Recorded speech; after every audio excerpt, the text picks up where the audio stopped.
So I'm just popping I'm shooting in 4K on my Canon M50. I'm sure none of you care about this, but if you do, I'm popping it into manual focus because the autofocus is terrible in 4K. Now the Garmin is telling me I've done 940 steps today already, which I haven't. It's playing up, but I'm going to take it. I'm going to take it. So welcome back to the channel, guys. Picture quality should be a little bit better. The colours, maybe. Let me know below.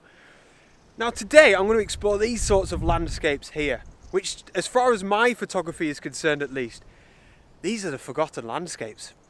So this is something that I have made a video on probably a couple of years ago now, and I generally categorise my photography outings into 3 different types of landscapes. So we have woodland, we have coastal, and then we have mountains or hills, you know.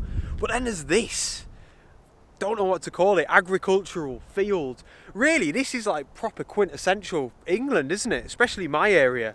These fields, you know, you get a few woodlands scattered about, but I wouldn't go as far as calling this woodland photography. And I think I'm missing a bit of a trick with these sorts of landscapes is what I'm trying to say. I think there's huge potential. You know, imagine this in the right conditions, morning fog or mist, golden light first thing. Or snow. Imagine if this was all just covered in snow. And I'd like to get a few more shots within these sorts of landscapes in my own portfolio. I also think a lot of you guys shoot in these sorts of landscapes quite a lot as well, because a lot of you might just be out walking your dog, and you know, throughout the whole of the UK, these are quite close to everybody, these sorts of landscapes. So it's going to be a little bit of a challenge for me, but as always at the minute, I don't feel too much pressure. You know, I'm just enjoying the handheld photography. So this is a good time to do it. I don't have a clue what sort of images I'm going to get, if I'm going to get any at all. But as always, I'd love for you to join me. Let's crack on and see what we can find.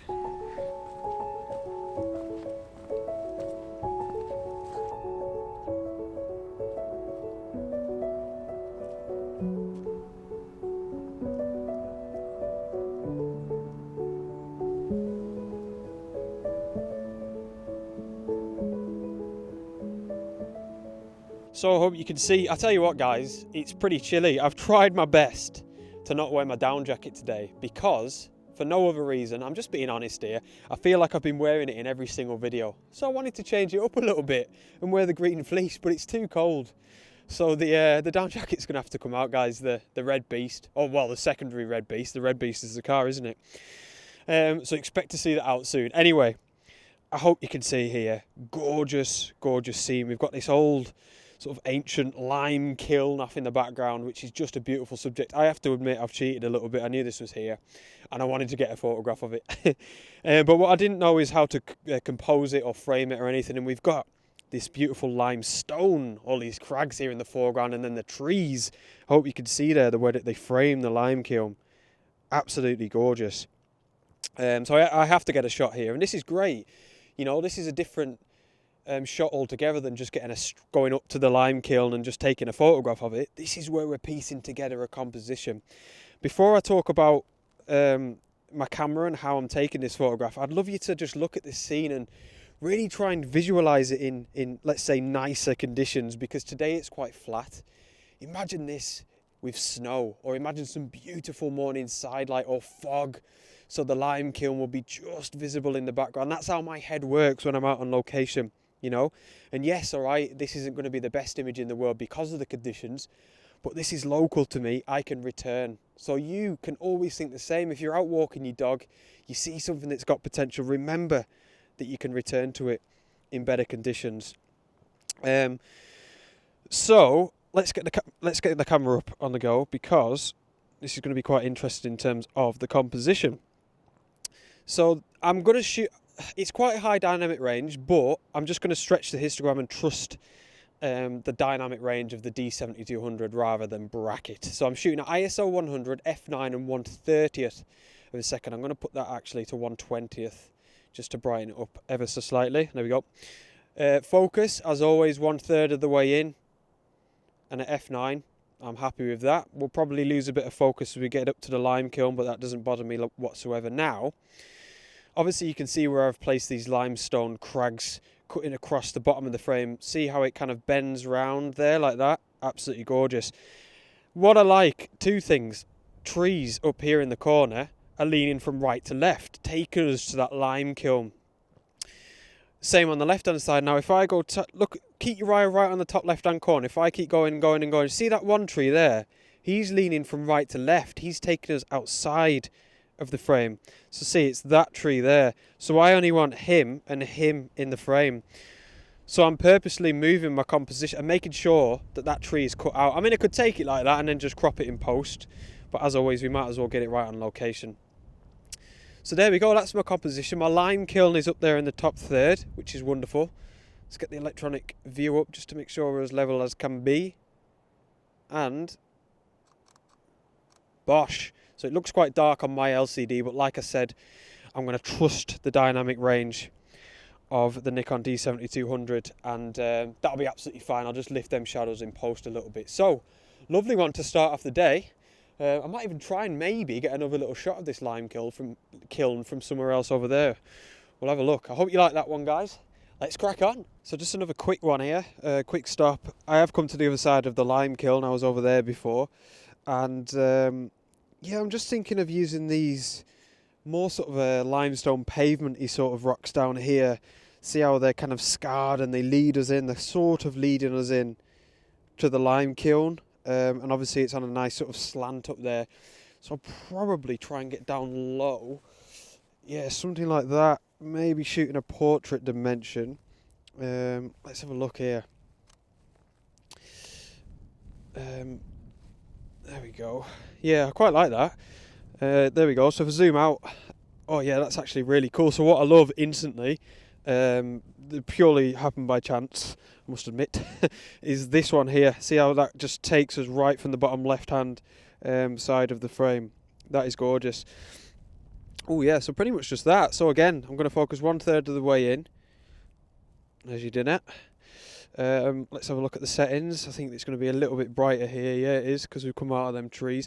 ISO 100 f9 and 1/40th of a second. I'm actually going to put it on f11 because I'm much closer to these rocks here than I was the last time. So I'm going to have to compensate for that by going back down to 1/25th. So that'll do us. Electronic level, sorry. Something like that'll do. I don't need to look. As long as that line kiln's up there in the top left-hand third somewhere, that'll do me. Nice little bit of the sky in because it's quite interesting. Bosh. And again, like the last one, it looks quite dark on my LCD screen, but I'm sure as you're looking at it there, the final image is going to be perfectly exposed because my histogram looks spot on. Main thing is I didn't want to overexpose that sky because although it's quite flat today, and I say this all the time, if there's texture up there, I don't want to overexpose them highlights because that is gorgeous. Right, another cool shot. Happy with that. So let's crack on. I want to get away from the lime kiln now. I've been seduced by it enough. And let's go and see what else we can find.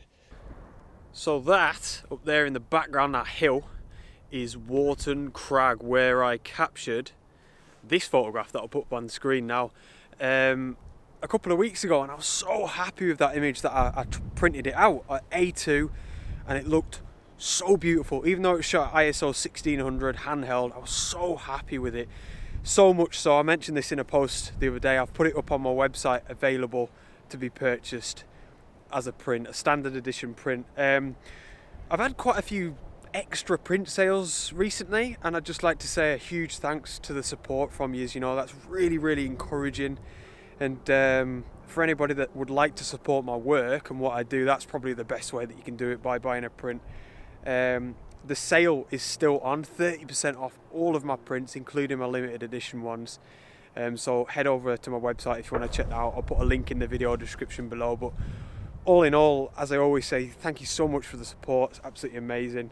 And yeah, a few have been purchased recently and I can't wait to send them out to you. So go and check that out. Anyway, let's crack on.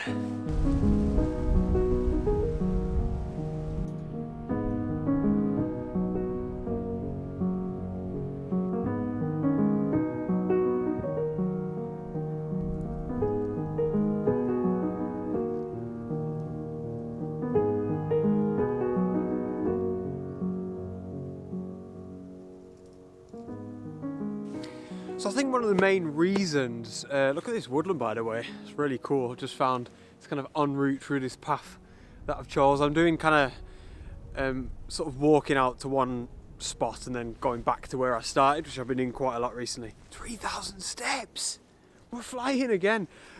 Anyway, what I want to say is I've chosen to do this sort of photography today just to challenge myself, you know, to bring myself out of my comfort zone of the mountains or the woodland or the coast especially. I feel really comfortable at the coast, you know, and what I mean by that is I always feel kind of comfortable that I'm going to find a composition. So not necessarily in the woodland, but mountains and coast for me are my comfort zone really. I've spoken about this sort of thing in the past.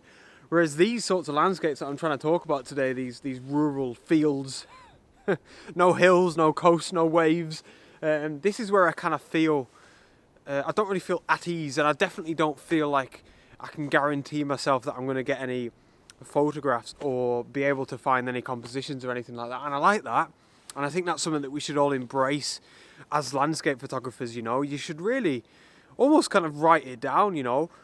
Where do you feel comfortable? Is it the coast like me? Do you feel alright on the side of a fell like me? If so, maybe try and bring yourself away from them sort of landscapes a little bit if you can. And I really feel like you can start growing as a photographer, because here feels quite cluttered. The compositional side of things doesn't come to me quite as naturally. It doesn't seem quite as obvious where I can find photographs. As much as it's difficult and it is a challenge, I like that, you know, and I think we should all embrace those challenges as landscape photographers for sure. And this is just another way that we can do it. So I don't think I'm going to get any images in this particular woodland. I think it might be worth a return to come spring maybe, or autumn for sure, because it seems quite deciduous. But I'm going to carry on now. It looks like it's going to start opening out a little bit. Hopefully we'll be towards the 5,000 steps when we get to our point, so that by the time we get back to the start, we'll have got our 10,000 in. Top draw. Let's see if we can find some more compositions. Oh, would you look at this? The mountains. The Lake District National Park in the background has saved us. So this is cheating. This isn't what I'm trying to achieve today, but there are no rules in landscape photography. So I'm getting the camera out. Give us a sec. Oh, there we go. The camera's out. This is nice. So down there we've got this is Layton Moss Nature Reserve. I think it's flooded though. I mean it's a bit of a marshland, but I don't think there's usually this much water. But beautiful dry stone wall, and what a view back to the Lake District. Absolute cheating. This is not sort of agricultural photography, whatever you want to call it. This isn't the countryside. I don't care. This is stunning. So, snapshot and a half. I'm going to zoom in a little bit more actually. So we're about 25 mil, something like that. And I just want to use this dry stone wall down here to lead us in. So when I'm going to focus on that, F11, ISO 100 and 130th, rule of thirds, horizon on the top third. Beauty. Right, that one's in the bag. I don't want to talk about that one too much more. Let's go and see what else we can find.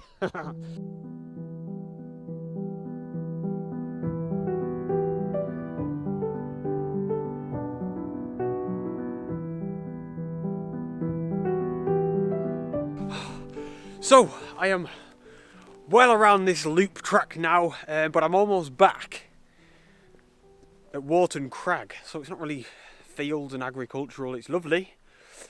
I wanted to ask you something. I wanted to ask something of you, should I say. I've been getting quite a consistent amount of views on this channel, which is fantastic, but I've noticed a lot of people mustn't be, you know, actually subscribed to my channel. You haven't actually hit the subscribe button. If you don't want to, of course, goes without saying, don't. But if you have a quick second, and if you don't mind, if you could actually hit the subscribe button, that would be awesome. It'd really help me out. You know, obviously it doesn't cost you guys anything to do that.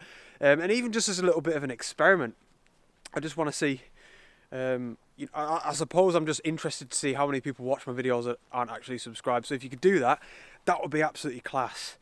But yeah, I really hope you've enjoyed today's video. It's been good. I've actually quite enjoyed this. I put it just above average as photography shoots go, which is good considering before I was saying that I'm not particularly inspired by these landscapes. So yeah, hope you've enjoyed it. As always, please give the video a like as well if you have a quick second. And remember, the print sale is still on, 30% off all the prints. Please go and check that out. I'll put a link in the video description below. Thanks for the support. Cheers for tuning in, guys. Please remember to hit that subscribe button for this experiment. And I shall see you on the next exercise. Out!